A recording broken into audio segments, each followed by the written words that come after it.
killed everyone and everything. Tell whoever comes that we attacked men, women, and children with impunity. But for now, my child, stay where you are.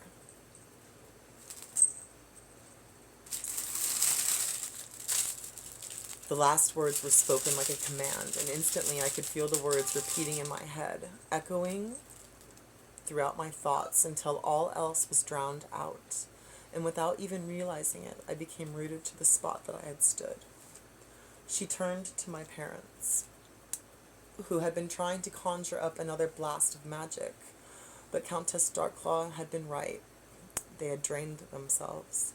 Darklaw's gaze turned to my mother, and as their eyes locked, her honey-coated voice murmured sweetly, "Kill him," as she indicated my father. I stood frozen on the spot that I had been commanded to sit at, but disbelief and shock was running rampant through my head. There was no way that my mother would be able to kill my father, and though I stood powerless against Countess Darklaw's spell, my mind fought against my better logic. My father attempted to flee, but the Countess summoned her dagger from thin air again and sent it sailing through the air towards my father. The dagger connected to my father's lower back and sunk in deep. He collapsed not even 10 feet away from the spot he had tried to flee from. Countess Darkclaw turned back to my mother. "Kill him," she repeated, and I saw a look in my mother's eyes that scared me most of all. Panic and wild fear danced in her eyes, and somehow I knew what was going to happen before it did. My mother held out her hands, and magical energy coursed through them, condensing and channeling her magical power into an orb of pure energy. The orb glowed strongly, and my mother, tears running freely down her face, released the orb. It shot from her hands and through the air with a killer purpose. My father's scream of shock and agony was cut short as the orb detonated when making contact with him and vaporized him into nothingness. My mother fell to the floor, hysterical.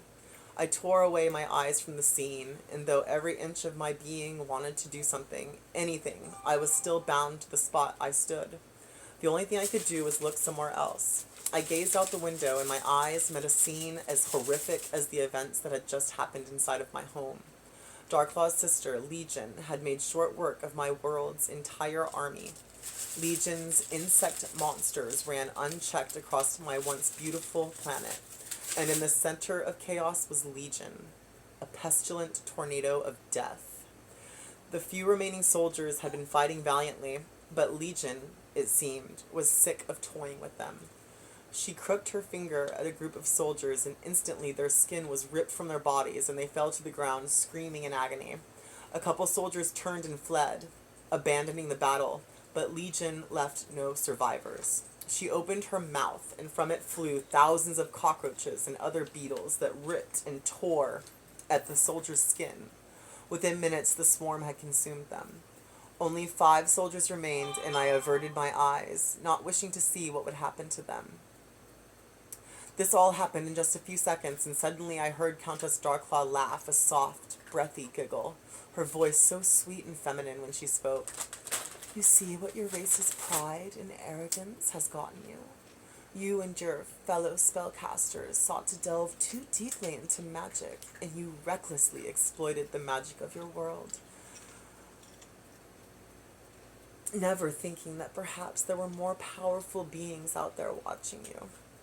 My sister and I were drawn in by the magical energy. You got our attention, and that is something that will only bring you death.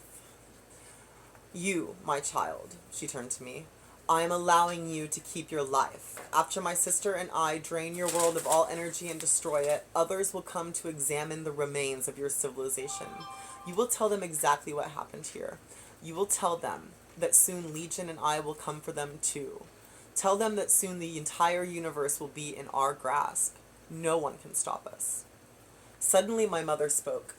"You ignorant, overconfident bitch," she shouted, gazing at Darkclaw with a look of disgust and, perhaps, pity. "Evil will never be in control. Good will always conquer evil.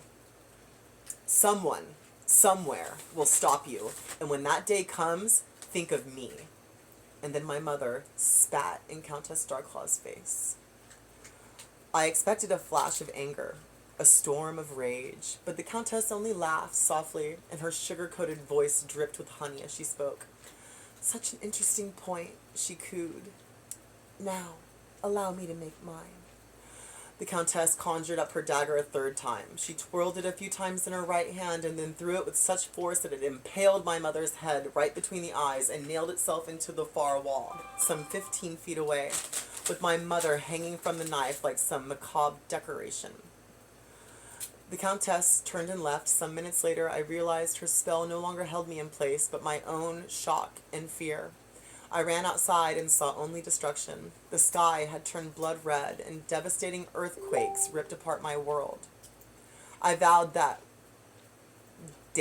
one day, I would be the one to stop them.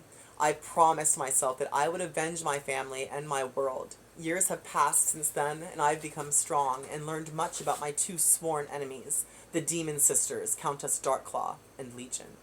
I have sensed the time for my vengeance may soon be at hand. Hope lies somewhere far away on a backwater world that has little importance to the universe, but it is on this planet that I know we will make our stand against the sisters, or I will die trying.